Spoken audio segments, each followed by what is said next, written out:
Bismillahirrahmanirrahim. Rabbi shrah li sadri wa yassir li amri wahlul 'uqdatam min lisani. Allahumma shalli wa sallim ala habibika Mustafa Muhammadin wa ala alihi wa sahbihi asma'in nama ba'du. Yang kita hormati bersama Profesor Dr. Adi Wijaya selaku Rektor Telkom University. Di sini kita ditemani dan yang tentu kita hormati Habib Fikri Assegaf. Ada Bapak Kiki, ada beberapa teman tadi yang sudah disebutkan oleh moderator. Langsung saja sesuai tema bahwa kita akan menjadikan tauhid sebagai sumber inspirasi bangsa atau sumber kekokohan bangsa atau sumber ketahanan NKRI. Perlu dicatat bahwa di antara yang sering disabdakan oleh Rasulullah SAW adalah inna minal bayani la sikhron. Jadi penjelasan atau orasi atau argumentasi atau apa sajalah itu adalah bagian dari sihir. Sihir di sini maknanya itu sesuatu yang kayak hipnotis, tapi di sini dalam konteks positif. Dulu ketika periode Rasulullah Muhammad SAW itu pertarungan hak dan batil itu diolah pikir. Olah pikir yang diterjemahkan oleh artikulatif atau sistem verbal. Memang ini agak aneh. Jadi kalau mukjizatnya Nabi Musa itu fisik. Fisik itu misalnya melawan Fir'aun dengan kekuatan tongkat yang super dahsyat, sehingga Laut Merah dipukul sama tongkatnya Fir'aun, kemudian tongkatnya Nabi Musa, kemudian bisa membelah jadi jalan, Fir'aun tenggelam. Begitu juga nabi-nabi yang lain ada kekuatan fisik yang bisa dilihat sebagai mukjizat. Tapi ketika Nabi Muhammad SAW jadi nabi itu pertarungannya itu ke sistem rasional. Dan yang enggak rasional itu dijelaskan dengan satu penjelasan yang seakan-akan rasional. Ini yang agak jelimet. Sehingga ada wala talbisul haqqan bil batil. Jangan menyampur adukkan hak dengan batil. Saya beri beberapa contoh kejadian. Suatu saat itu ada orang kafir datang ke Rasulullah SAW. Kemudian bertanya, "Ya Muhammad, jika kambing itu mati betul yang tidak disembelih, bangkel, itu yang mematikan siapa?" Karena Nabi itu orangnya ummi itu lugu, ya yang mematikan Allah. Terus jawabannya si orang kafir tadi, agama kamu itu aneh, yang dimatikan Allah langsung haram, tapi yang lewat tangan-tangan manusia yang berlumuran dosa halal katanya. Sehingga terus jadi logika yang kok iya ya gitu. Harusnya yang dimatikan Allah langsung kan orisinil gitu. Sehingga orang terus terbelalak, seakan-akan ini hebat ya. Dan resikonya Nabi Habib Fikri, resikonya itu enggak boleh fahisan mutafahisan. Corong Jawa Nabi ora oleh cangkem elek, itu resiko. Andai kan Nabi boleh cangkem elek enak, nak halal ya pangan kon. Kalau itu baik ya silahkan makan ya. Tapi masalahnya Nabi tidak boleh seperti itu. Andai kan tidak Nabi kan gampang, ya sudah kalau halal ya silahkan makan. Masalahnya Nabi tidak boleh apa? Enggak boleh berbicara kasar, tidak boleh berbicara buruk. Terus ada lagi beberapa kejadian yang seperti itu, yaitu masyhur suatu saat Sayyidina Ali didatangi seorang kafir juga Yahudi. Ali, kakimu angkat satu, diangkat sama Sayyidina Ali. Angkat dua-duanya, ya tidak bisa. Gitu kok temanmu, maksudnya Nabi Muhammad mengklaim bisa naik langit, gitu aja kamu tidak bisa. Jadi selalu pakai olah kata. Yang ketiga misalnya Muhammad, kita ini punya urusan banyak, punya problem banyak, dan Tuhan itu dianggap penyelesai problem, halul muskilat, yang bisa menyelesaikan problem. Pertanyaannya, kalau problem kita banyak, Tuhannya satu tidak cukup Muhammad. Kalau problemnya banyak, ya Tuhannya harus banyak. Sehingga ketika Nabi membawa tauhid, protes mereka, komplain mereka, aja'alal alihata ilahau wahida inna hadza la syai'un ujab. Masa Tuhan satu wong problemnya banyak, urusannya banyak. Kalau urusannya banyak itu hanya harus banyak. Nah, karena olah pikiran seperti ini, sebetulnya bukan olah pikiran ini, hakikatnya olah kata, karena ini tidak mewakili hakikat. Ya, saya ulang lagi, sebetulnya ini bukan olah pikiran atau olah akal atau olah kecerdasan, tapi olah kata, karena semua yang diomongkan ini tidak mewakili apa? Hakikat. Tapi faktanya itu terjadi. Sehingga mukjizatnya Rasulullah SAW itu tidak boleh berupa fisik kayak tongkatnya Nabi Musa, atau tabutnya Nabi Harun atau apalah yang sifatnya fisik, karena ini tidak menjawab kecerdasan-kecerdasan yang terimplementasi oleh kata-kata yang dikatakan orang-orang kafir tadi, yang bisa memojokkan orang-orang kafir. Akhirnya Nabi diwarisi kecerdasan, dikasih kecerdasan oleh Allah Ta'ala, yaitu yang dikatakan fatona. Dan mereka memang suka mempermalukan Nabi, itu suka. Misalnya Nabi, karena sebagai Nabi beliau tahu betul bahwa semua itu biadillah, di tangan Allah. Itu Nabi pernah ngendikan la adwa wala tiarota, tidak ada penyakit menular. Lalu ada orang Yahudi atau orang siapa saja, orang bodoh lah yang jelas ini, ada unta yang kena penyakit gudik, kalau orang Jawa bilang gudik apa, kalau orang itu agak apa, kudis ini. Yang kena kudis ini dijejerkan sama yang waras, ternyata yang waras sekarang jadi kudisan. Senang mereka karena bisa mempermalukan Nabi. Ya Muhammad, ini unta kena kudis, ternyata yang waras tertular oleh yang kena kudis, padahal kata kamu tidak ada penyakit apa? Menular. Itu problem-problem jadi Nabi di era Rasulullah SAW. Sehingga Quran datang dengan kecerdasan yang untuk menjawab itu. Makanya Nabi tidak pakai mukjizat fisik, tapi mukjizat logika. Akhirnya Nabi diajarin Allah lewat Jibril, yang dikira mereka yakin kalau menang dalam debat. Tapi Nabi balik bertanya, faman a'dal awwala. Jadi terjemahnya, kalau ini kena kudis karena tertular yang ini, lalu ini tertular siapa? Yang pertama tadi. Wah, itu asli mat dari Allah ya, maksud saya itu. Jadi dia ingin contoh yang kedua yang tertular, dengan itu berarti ada penyakit apa? Menular. Tapi Nabi tanyanya faman a'dal awwala, lalu yang pertama kena kudis itu tertular siapa? Makanya kalau sekarang misalnya corona menular itu yang pertamanya dari siapa itu? Tidak tahu itu. Ya tidak perlu tahu, tidak bidang kamu. Jadi ini saya mau cerita. Jadi logika-logika yang dibangun orang kafir itu sebenarnya bukan logika, tapi olah kata. Dan orang kafir itu paling pintar. Karena mereka itu penyair. Penyair itu kalau sekarang modern mungkin mirip-mirip jurnalis atau mirip apalah. Bisa mengubah apa saja. Apa yang sebetulnya baik dikesankan buruk atau sebaliknya.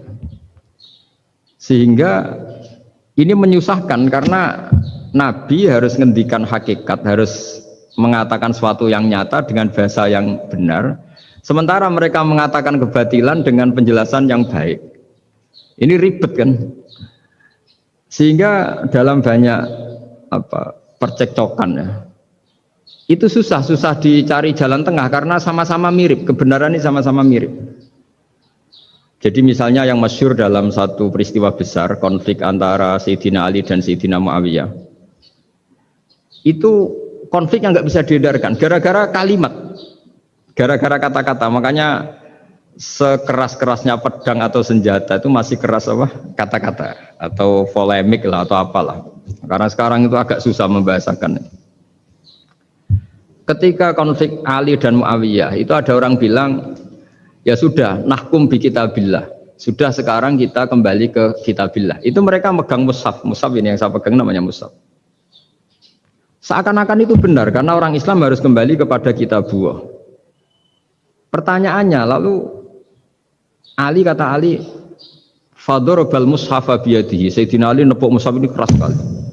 Sal hadal mushaf kata Sayyidina Ali. Kalau kita harus kembali ke Quran, coba tanya ini. Mushaf ini ya, mushaf seperti milik saya ini. Akhirnya orang-orang Khawarij bilang, innama huwa warokun wa madadun. Itu hanya kertas sama tulisan. Bagaimana mungkin kita bertanya? Pas itu adalah orang Khawarij itu orang yang nggak mau ngakui Ali juga nggak mau ngakui Muawiyah. Dan Sayyidina Ali sama Sayyidina Muawiyah sudah sadar mau bikin mediator, mau bikin solusi jalan tengah. Jadi sebenarnya dua beliau itu orang baik, gara-gara diprovokasi orang Khawarij terus jadi bentrok. Orang Khawarij bilang nggak ada Ali, nggak ada Muawiyah, yang ada adalah kitabullah, yaitu mushaf. Benar, secara zahir benar, memang orang Islam harus kembali ke mushaf. Tapi Sayyidina Ali pinter, sal hadal mushaf. Kalau gitu tanyakan mushaf itu. Ketika Sayyidina Ali dan Sayyidina Muawiyah sudah sepakat bikin perdamaian. Akhirnya singkat cerita, innama huwa raqun wa wadadun, kata orang-orang Khawarij itu hanya kertas dan pena. Kenapa bisa disuruh atau diminta jawaban? Terus kata Sayyidina Ali, enggak bisa toh kamu tanya mushaf, ya enggak bisa. Makanya tanya saya katanya. Akhirnya Sayyidina Ali memberi penjelasan, wa in khiftum shiqaqa bainihima fab'asu hakaman min ahli wa hakaman min ahliha. Jika dua mempelai suami istri itu ngalami konflik, di mana-mana orang konflik orang ini serasa seneng nek. Kita kalau sedang marah, semuanya lah kalau sedang marah sama istri itu orang ini serasa seneng. Jadi sing ganteng kira ketok gantengnya, ketok elek etok. Sehingga kalau ngomongi anaknya, dasar nakal kok bapak gitu. Bapak ya gitu, nanti dasar cerewet koyo ibu. Makanya alhamdulillah banyak anak kita yang mewarisi nakalnya bapaknya dan nakalnya ibunya. Karena sabdonya mesti seperti itu. Jadi anak kita ini korban cara ngomong kita. Maka kita tidak wali itu harus syukur karena omongannya nggak mandi. Itu kalau kita wali, itu anak kita jadi orang buruk semua. Karena kita ngomong dasar goblok koyo ibu. Dari ibu dasar nakal koyo bapak. Berarti anak kita punya status goblok dan nakal.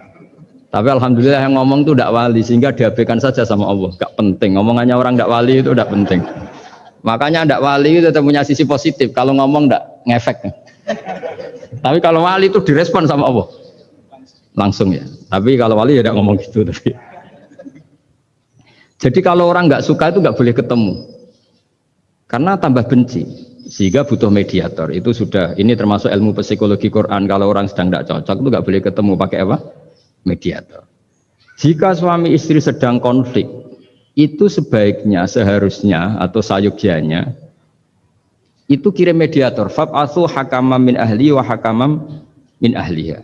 Iyurida islaha yuwaffiqillahu bainahuma. Terus kata Sayyidina Ali, wa amru ummati Muhammad a'dhamu min amri rajulin wa imra'atin. Dan urusan umat Muhammad yang kita sedang konflik dengan kekuatan besar dan bisa pertumpahan darah itu lebih ngeri timbang urusan suami dan istri. Itu saja solusinya mediator. Artinya sesepele itu urusan pribadi saja Allah menyuruh ada mediator. Apalagi urusan kita yang lebih dahsyat. Akhirnya mereka ngakui cara istimbat, cara ngambil kesimpulan Sayyidina. Jadi ini masalah-masalah yang orang bilang seakan-akan benar. Sudah kita kembali ke Quran, kembali ke Quran. Quran yang mana? Wong kamu tidak paham. Lama-lama tanyanya cetakan mana ini? Ribet kan? Makanya saya ini bikin gerakan besar-besaran yang dulu saya ngaji tafsir lama sekali dengan Mbah Mun. Ngaji sama bapak saya, sekarang alhamdulillah sering diskusi sama Pak Quraisyab. Karena kita ini butuh dan saya punya teman akrab Gus Zofur juga dokter tafsir. Ya kalau kamu ingin tak sebut ya punya teman kalian semua untuk mengkaji apa? Tafsir. Itu memang kita butuh. Karena Quran itu teks. Teks itu harus difahami ahlinya. Karena tapi ketika orang ngomong ayo kita kembali kitabullah, kembali ke kitabullah, itu kembali yang apa? Terus tentang apa? Sehingga banyak orang yang entah saking angkuhnya, entah saking benarnya tidak tahu. Saya tidak mau kembali kepada Quran. Kenapa? Saya tidak pernah keluar, saya di situ. Kembali itu kan sudah keluar baru kembali. Itu entah saking angkuhnya, entah saking benarnya tidak tahu. Mau kamu katakan angkuh yang masuk akal? Saya tidak mau kembali. Saya tidak pernah keluar. Memang saya sudah di situ. Benar mana? Bisa jadi ya sudah ini itu wilayah yang nggak jelas itu. Tapi bahwa mukjizatnya Nabi itu menerangkan sesuatu yang kayak iya kayak enggak. Karena orang kafir itu pintar mengemas kebatilan sebagai kebenaran. Jadi enak zaman Nabi Musa ngadepi Fir'aun yang karuan salah. Nabi Muhammad itu enggak. ngadepi satu komunitas yang mereka punya jargon yang seakan-akan benar. Misalnya Ka'bah, Ka'bah itu sakral, Baitullah. Orang kafir itu percaya keramatnya Ka'bah, percaya sehingga mereka kalau bikin berhala itu harus dekat Ka'bah, bentuk barokah Ka'bah. Gak kurang ajar gimana? Maka berhala-berhala itu paling banyak di dekat Ka'bah karena supaya apa? Dapat barokahnya Ka'bah. Ribet kan? Kamu kafirkan tuh percaya barokah Ka'bah, tidak dikafirkan itu kurang ajar. Ka'bah kok jadi ruwet. Ribet banyak ngadepi. Itu susah memang ngadepi logika, makanya kan apa ya, kayak kita ngerawat anak itu. Mau dilonggar nanti manja terus goblok, mau dikerasin nanti minggat, ribet kan. Jadi ngelola kebenaran itu tidak gampang. Lalu Nabi datang bil haqqil bayyin, dengan kebenaran yang nyata. Dimulailah dari surat diantaranya lam yakunil ladzina kafaru min ahlil kitab wal musyrikin munfakina hatta ta'tiyahumul bayyinah. Bayyinah itu siapa? Rasulun minallah yatlu suhufam mutahharah. Orang-orang kafir baik berkategori ahli kitab yaitu Yahudi Nasrani maupun yang berkategori orang-orang musyrikin yaitu orang-orang yang menyekutukan Allah yang non samawi, yang tidak punya kitab samawi. Itu tidak mau tercerabut, munfakin itu tidak mau tercerabut dari akar mereka hatta ta'tiyahumul bayyinah, sehingga datang kebenaran yang begitu nyata, begitu jelas. Saking jelasnya siapapun mau tahu dan nggak bisa dibatalkan oleh apapun, termasuk oleh perilaku sosial. Siapa itu? Rasulun minallah yatslu suhufam mutahharah, itu yaitu Rasulnya Allah yang membaca lampiran-lampiran suci, yaitu Quran. Sehingga Nabi datang dengan analogi pembanding. Orang-orang yang berpikir Tuhan harus banyak karena urusan itu banyak, problem banyak. Lalu Nabi bikin analogi. Andaikan kamu sebagai pembantu yang punya majikan banyak, perintahnya beda-beda, kamu mau enggak? Ya enggak mau, enggak enak Muhammad kalau punya bos banyak, perintahnya beda-beda, semuanya egois harus dituruti, enggak mau. Enak mana sama punya majikan satu? Enak satu Muhammad. Ya sudah, Tuhan kamu itu majikan kamu. Kalau banyak-banyak bingung kamu, perintahnya banyak nanti. Terus mereka mau, ya sudah Tuhannya satu saja. Jadi karena mereka mau tidak mau, harus berpikir kalau Tuhan banyak berarti perintahnya banyak, memuaskan satu Tuhan dibenci Tuhan yang lain, memuaskan yang lain dibenci yang lainnya, pokoknya ribet. Hari ini minta dilayani, Tuhan yang satu minta dilayani, itu kan ribet. Jadi Nabi itu pakai logika yang gampang. Makanya ketika Allah menjelaskan itu, ngendikan Allah dorobawa masalar rojulan fihi syuraka umutasakisuna wa rojulan salamal dirojul hal yastawiyani masalah. Alhamdulillah Allah bikin satu perumpamaan, ada orang yang punya majikan banyak, yang satu punya majikan hanya satu. Hal yastawiyani masalah, nasibnya enak mana? Enak yang punya majikan satu karena standarnya jelas, SOP-nya jelas. Akhirnya mereka sadar, oke, Muhammad Tuhannya satu saja. Lalu dalam pertanyaan-pertanyaan yang lain, misalnya tadi masalah Sayyidina Ali, masalah dibully lah kalau sekarang itu Nabi menjawab ya dengan rasional, karena mau tidak mau, karena Nabi tidak dibolehkan pakai mukjizat zaman itu. Untuk awal-awal jadi Nabi itu nggak boleh pakai mukjizat, karena mukjizat itu punya sisi yang sangat-sangat fatal, yaitu kalau Allah sudah menurunkan mukjizat itu sekali nggak diimanin itu harus ada azab. Nabi ingin umatnya itu nggak kena azab. Makanya ketika Allah Ta'ala wa ma mana'ana an nursila bil ayati illa an kadzdzaba bihal awwalun.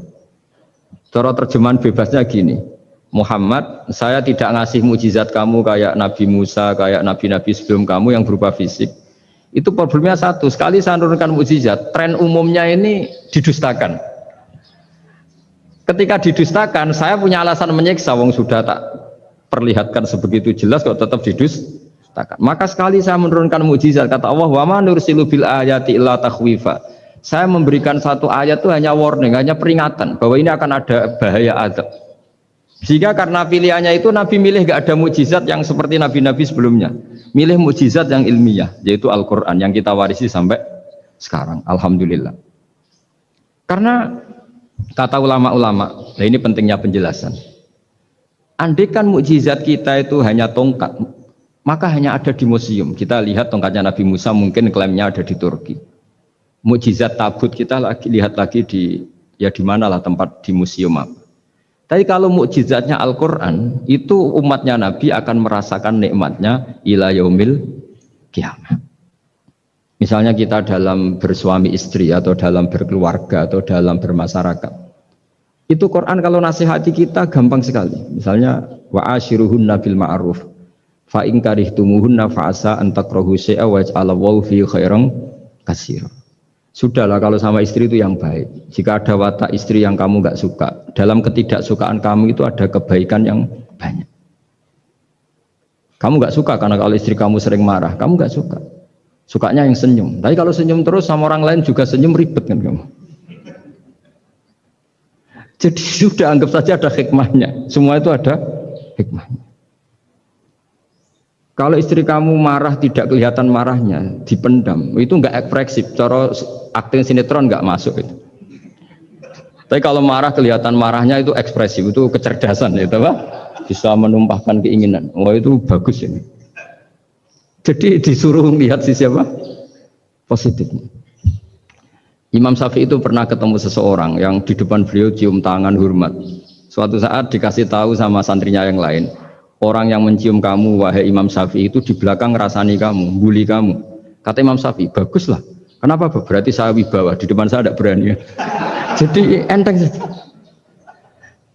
Beliau dikasih tahu, tetangga kamu banyak yang benci engkau ya Imam Syafi'i. Baguslah, tidak akan utang saya. Justru yang kenal-kenal itu yang utang-utang itu. Jadi enteng terus. Jadi dunia ini dianggap gampang saja. Coba kalau istri kamu sedang rukun sama sedang marah itu murah mana? Murah marah, kalau rukun minta ke mall pusing. Jadi ulama dulu itu murah mana? Marah sama rukun. Kalau sedang harmonis minta kemana? Mahal kan? Kalau pas marah. Jadi ulama dulu itu lucu, apa ya? Gampang sekali nanggapin sesuatu itu.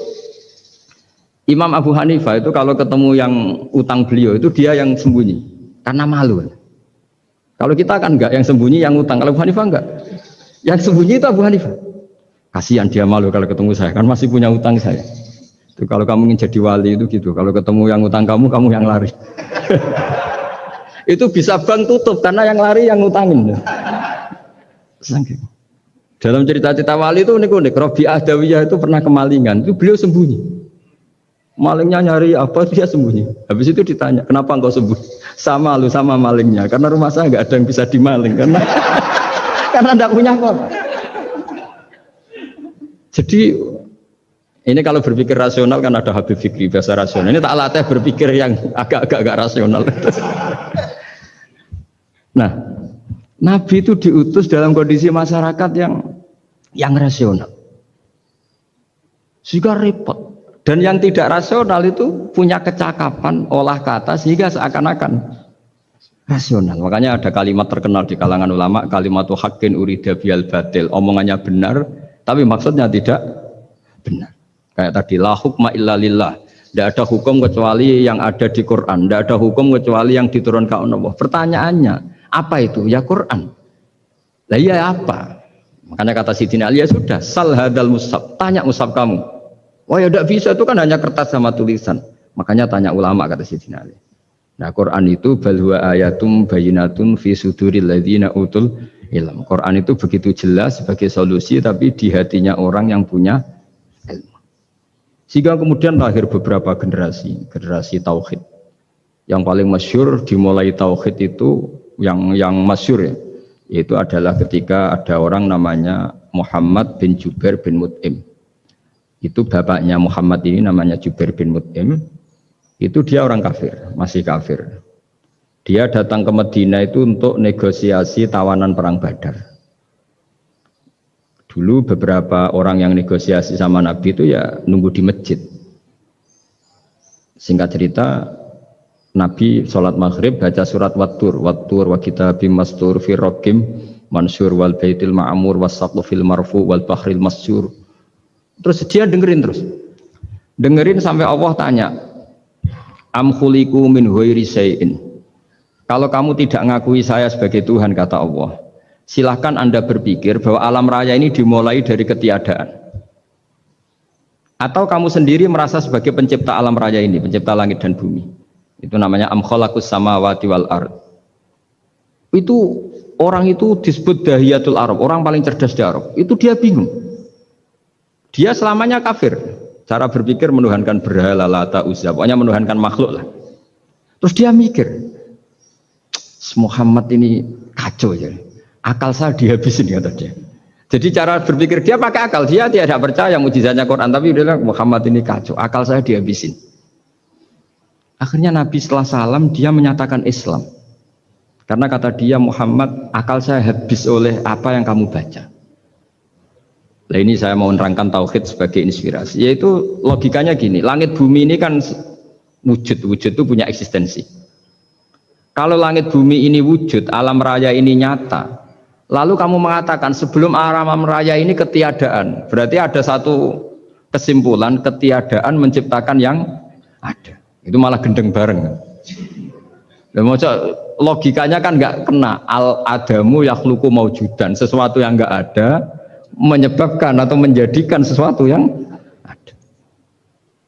Akhirnya padahal pertanyaannya tadi gitu, ya sudah kalau kamu nggak percaya saya sebagai Tuhan, sebagai pencipta awal, sudah ada usah Tuhan-Tuhanan. Tapi ya mari goblok bareng dengan mengatakan bahwa alam yang ada ini diciptakan oleh sesuatu yang tidak ada. Jadi Juber, saya tidak mau goblok Muhammad, sudah iman saja saya, karena saya tidak mau goblok. Jadi agama ini datang dengan keceriaan berpikir. Sehingga Ibnu Hajar al-Asqalani mengatakan hadatin ja'a bil iltizat al-aqli. Agama ini datang dengan kenyamanan berpikir. Coba kalau Anda seorang profesor atau seorang doktor atau seorang ilmuwan, kemudian Anda diajak goblok dengan teori baru bahwa sesuatu yang ada itu diciptakan oleh yang tidak ada. Mau enggak kamu? Mau semuanya rasa tuh.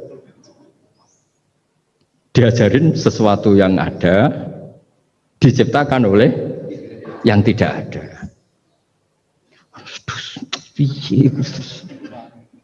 Gak keren lagi.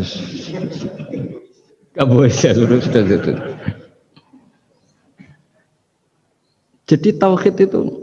Nah, kemudian lahir ulama-ulama baru yang cara ngarang sama. Ini kitab yang dulu saya ngaji sama Syekhina Kiai Maimun Zubair Mbah Mun. Itu kemudian ulama-ulama baru, kata Yai Mbah Mun itu juga bapak saya sering pesen, orang itu harus tahu zaman. Menerangkan tauhid itu kalau ulama dulu itu dimulai dari kalimat yang mungkin yang ngaji saja bingung. Al-alam mutawwir wa kullu mutawwir hadis la budda mim muhdis. Itu sampean dengar mesti anggap jimat itu apa itu doa apa gitu.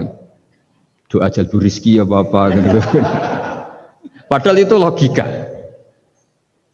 Tapi terus ulama-ulama modern itu ngarang seperti ini ada gambar. Ini kitab yang saya dulu ngaji sama itu digambar seperti ini. Maksudnya digambar seperti ini gini, penjelasannya gampang. Sampean kalau gambar seruat apapun, misalnya gambar gedung tingkat 5 atau gambar gunung atau gambar apa saja. Mbok seruat apapun gambar itu dimulai dari satu titik. Tadi hadhil awalim kulluha, bahwa alam semua ini dimulai dari nuqtatil wujud, ada titik wujud. Dan karena ini wujud penyebab harus bersifat awal, makanya Allah itu selain wujud harus bersifat al-awwal, kalau bahasa pondok al-qadim. Karena tidak mungkin yang menciptakan kemudian kalah dulu dengan yang diciptakan. Begitu juga Imam Al-Amudi. Imam Al-Amudi itu jadi wali itu karena dia ahli matematika. Sampai muridnya itu iskal, ini guru saya masuk surga enggak? Kalau ngajar itu senangnya ngajar matematika. Beliau ahli usul fikih, ahli fikih, tapi senangnya ngajar matematika. Sampai muridnya sanksi, ini masuk surga enggak ya? Walhasil dalam cerita keramat beliau, sama ndak usah terus saya ndak percaya, kamu ndak wali, kok ndak percaya gimana? Ribet sekarang gitu, orang kalau nggak nekuni sesuatu terus nggak percaya, ribet kan?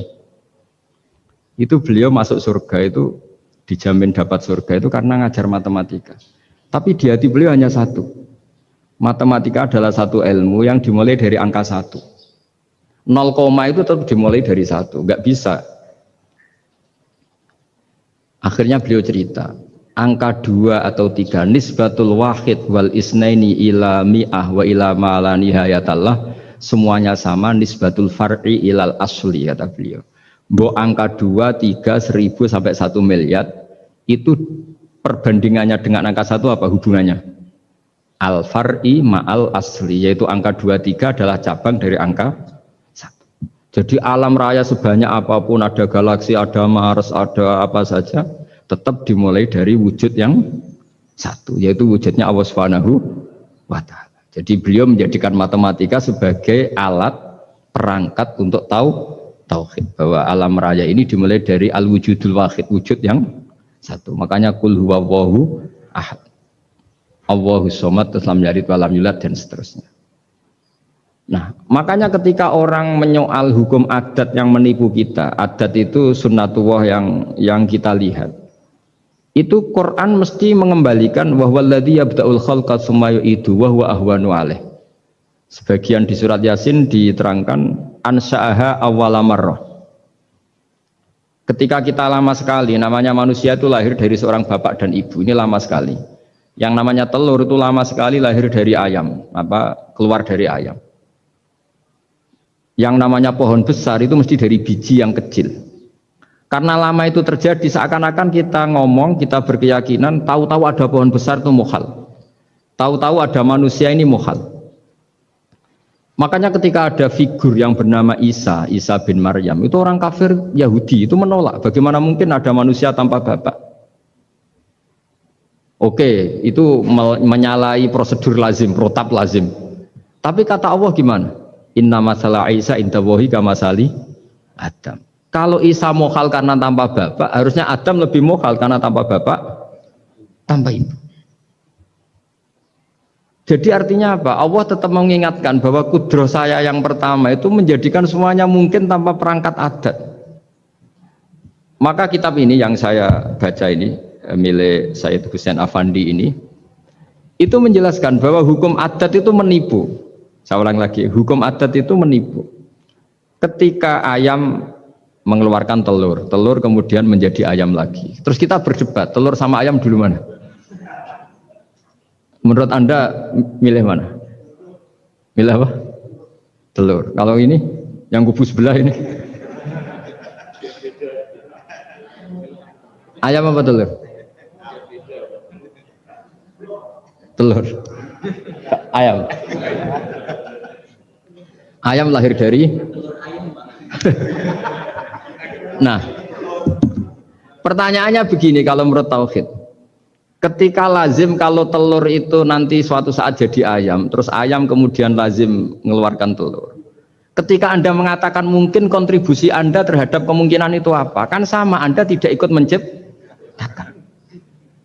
Wong tidak ikut menciptakan kok menvonis mungkin dan tidak mungkin. Kamu itu hanya saksi. Makanya pertanyaannya Allah, loh ketika itu kamu anggap mungkin, kontribusi Anda itu apa? Kan hanya melihat. Kamu sendiri tetap tidak mampu bikin telur, Anda juga tidak mampu bikin ayam. Artinya meskipun telur jadi ayam, ayam jadi telur sampai kiamat, tetap ada kontribusi kudrohnya Allah Subhanahu wa ta'ala. Bukan berarti berdiri sendiri. Wong kamu yang bilang mungkin ya nyatanya enggak berkontribusi. Sehingga kalau suatu saat Allah bikin telur dari batu atau ayam keluar dari batu, bagi Allah itu enggak masalah. Tapi bagi kamu masalah. Bagaimana mungkin hewan keluar dari batu? Ini logikanya gimana? Loh memangnya ketika telur dari ayam itu logika kamu gimana coba? Kamu ikut bikin enggak? Nah ini di sini pentingnya mukjizat. Akhirnya Allah bikin mukjizat, ada satu onta besar keluar dari batu, yaitu mukjizat Nabi Kamu memasalahkan, ini gimana onta kok keluar dari batu? Lalu kalau Allah tanya kamu, gimana telur keluar dari ayam? Loh ini biasa Gusti mungkin, memangnya kamu bisa? Berarti bagi orang yang tauhid, yang wali, keluarnya ayam dari telur sama onta dari batu itu nisbatnya sama. Sama-sama semuanya di luar kontribusi kita. Kenapa yang satu kamu katakan mungkin, yang satu kamu katakan tidak mungkin? Toh kamu sama-sama tidak terlibat. Itu cara berpikir tauhid. Artinya apa? Orang-orang wali atau orang-orang alim meskipun melihat telur keluar dari ayam tiap hari tetap subhanallah, subhanallah, Allahu akbar. Karena ini keajaiban. Tapi kamu kan enggak taunya ajaib itu yang aneh-aneh itu. Makanya banyak cari kiai aneh yang gondrong, yang enggak pernah mandi gara-gara kamu itu suka aneh itu gara-gara. Dong ini ya. Dong itu tahu ya. Jadi mbok sesering apapun alam raya ini ada siklusnya. Biji jadi pohon, pohon kemudian mengeluarkan buah, buah ada biji. Semuanya yang berkontribusi hanya kudrohnya Allah Ta'ala. Tidak mengikat Allah. Allah bisa bikin tanpa itu semua. Makanya Allah selalu memperbarui mukjizatnya. Termasuk ada onta besar keluar dari batu. Yaitu mukjizatnya Nabi Soleh. Kamu gak boleh menyoal ini mukhal. Mukhal gimana? Karena itu gak mungkin. Ukuran gak mungkin apa? Kamu gak bisa bikin kan? Sama telur keluar dari ayam kamu bisa bikin. Sama-sama enggak. Nah di sini pentingnya ngaji ya. Makanya Allah ngendikan innallaha la yastahyi ayyadriba masalam ma ba'udatan fama fawqa. Allah itu tidak malu bikin contoh nyamuk. Karena nyamuk ini mukjizat yang besar. Sudah hewannya kecil, di situ ada ususnya. Ususnya ada uratnya. Coba kalau kamu bikin nyamuk itu. Kalau yang santri agak nakal itu ya ada alat kelaminnya, ada uratnya. Coba jenengan bayangkan nyamuk kecil kan? Itu ada uratnya enggak? Ada ususnya ada uratnya. Uratnya ada bakterinya. Pusing kan kamu? Jadi sebetulnya ayat Allah yang dasar itu bukan dinosaurus tapi nyamuk. Bikin uratnya dinosaurus masih gampang, hewannya besar paling uratnya segini. Itu pesan di Juwana bisa lah. Tapi kalau pesen organnya apa? Nyamuk. Perutnya seberapa? Sudah gitu dia di dalamnya ada calon anaknya. Lebih kecil, banyak lagi jumlahnya. Coba.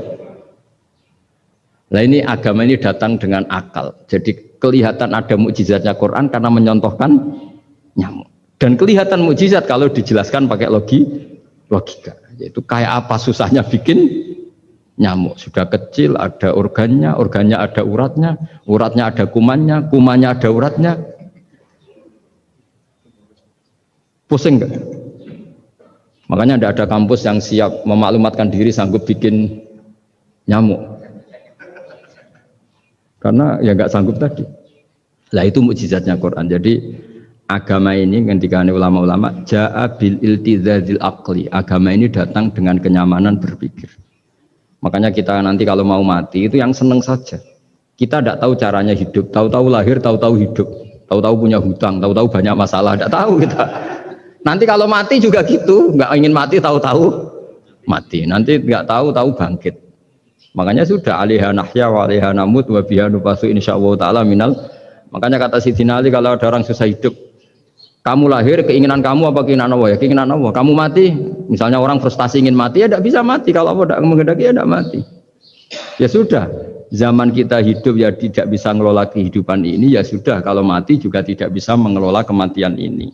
Makanya terus kita diajarkan inna sholati wa nusuki wa mahyaya wa mamati lillahi rabbil alamin. Berhubung kita tidak tahu ya sudah hidup kita, mati kita semua di tangan Allah. Sudah kita pasrah saja. Nah, jamnya mati aja, serasa pamit, sudah mati aja, sudah gak ribet. Makanya wali-wali itu ya biasa ngelihat kematian itu, bukan karena yakin pasti masuk surga ya enggak. Kata wali-wali itu di dunia itu hanya Allah yang ngurusi kita ya Allah, nanti di akhirat ya sama. Itu tauhid ya. Jadi saya ulang lagi ya, jangan terjebak hukum adat. Karena dalam hukum adat itu sebenarnya Anda tidak aktor tapi hanya saksi. Yang namanya telur keluar dari ayam mengeluarkan telur. Tapi sebetulnya ini tidak mengikat. Allah bisa saja bikin hewan dari yang lain. Kayak tadi mengeluarkan untanya Nabi Soleh dari batu yang apa? Besar. Ya wah itu mukhal, bagaimana mungkin? Nah memangnya ayam jadi telur, telur jadi ayam, Anda ikut berkontribusi kan enggak? Andai kan Anda menyaksikan kudrohnya Allah Ta'ala di semua kejadian. Yaitu Allah bisa bikin nyamuk, nyamuk ada organnya ada uratnya. Dengan reputasi seperti ini maka kita akan mensifati Allah innahu ala kulli syai'in qadir, bahwa Allah bisa melakukan apa saja. Wa huwa ala kulli syai'in qadir, diulang-ulang. Sama Indonesia yang sekarang seperti ini, yang kata orang ada yang bilang terbelakang, ada yang bilang tertinggal dari Eropa. Mungkin dalam kudrat Allah untuk bikin Indonesia lebih makmur dari sekarang, bisa mengalahkan negara-negara yang lain. Jadi kalau kamu ingin, tapi Indonesia banyak masalah gini-gini, bagi Allah mudah saja menyelesaikan masalah itu. Tetap inna dzalika 'ala Allahi yasir. Kita harus optimis bahwa semuanya bagi Allah mudah. Tapi cara berpikir ya tadi, dengan reputasi Allah bisa bikin nyamuk. Nah nyamuk sulitnya di mana ya tadi, sudah kecil, punya organ, organnya punya urat, uratnya punya bakteri, bakterinya punya organ, organnya bakteri, mungkin ada bakteri lagi. Pusing kan? Ya jangan, nggak usah dipikir kalau pusing. Ya jadi terus yang terakhir saya mohon kalau baca Quran sebisa kita ada yang diangen-angen ya. Jadi Allah kalau mendorong kita mengakui eksistensinya Allah, Allah sering ngendikan yang mudah-mudah. Misalnya saya ini yang menciptakan kamu, saya yang menciptakan kamu. Falau la tusaddiqun, sudahlah, saya ini nahnu khalaqnakum. Saya ini pencipta kalian, Bu yao. Hubungan kamu itu dengan saya, urusan kamu terdekat itu dengan saya, kata Allah, bukan dengan yang lain. Karena saya menciptakan kamu, kata Allah. Tapi kita ini aneh, jadi manusia itu aneh. Dengan zat yang menciptakan kita tidak punya urusan, dengan yang tidak terkait dengan kita punya urusan. Itu kan aneh. Dan Allah kalau menerangkan itu gampang. Terus bagi manusia yang kumoluhur, yang angkuh, seakan-akan bisa menentukan segalanya. Falola in kuntum ghairu madinin tarji'unaha in kuntum shadiqin. Kalau kamu orang hebat, Bu ya, ketika nyawa kamu mau keluar tuh kamu tahan supaya kamu nggak jadi mati. Nggak keren kan orang hebat kok mati katanya. Kamu sombongnya kayak gitu, seakan-akan bisa ngatur dunia, menaklukkan dunia, ternyata kamu mati. Harusnya nggak usah mati dong. Kata Allah, falola in kuntum ghairu madinin tarji'unaha in kuntum shadiqin. Makanya falola idza balaghatil hulqum wa antum khina idin tangdur. Mbok ya orang-orang yang keren, yang merasa hebat, yang biasa ngatur dunia, mbok ya ketika mati itu jangan mau. Ya, ini sensitif wilayah. Ya saya kira demikian ya, semoga lewat ngaji ini kita kembali ke tauhid yang benar lewat penjelasan-penjelasan yang akli, yang rasional. Saya pastikan agama ini datang dengan al-iltizatul akli, kenyamanan berpikir. Kayak apa susahnya kita dengan jadi ateis? Karena harus punya rumus bahwa yang ada diciptakan oleh yang tidak ada. Itu kan jadi aneh. Makanya ukuran iman salasun mangkunna fihi wajata halawatal iman. Ciri utama iman itu nyaman, halawah itu manis, karena ya itu tadi apa yang dibawa oleh Quran dan hadis sesuai akal kita. Maka masyhur di kalangan para ulama ada pepatah laulam yakun ma jaa bihi Muhammadun dinan lakana fi aqlin nasi hasanan. Kalau saja Muhammad tidak maklumatkan kalau ini agama, akal pun akan setuju bahwa yang dibawa itu hal yang luar biasa. Karena agama ini tidak lam yusodim al-aql, agama ini tidak akan menentang akal. Liqaumi ya'qilun liqaumi yatafakkar. Kalau ada orang bilang akal saya itu menolak faham agama, itu akalnya yang perlu dicek. Ada masalah itu pasti. Ya, saya kira demikian. Assalamualaikum warahmatullahi wabarakatuh.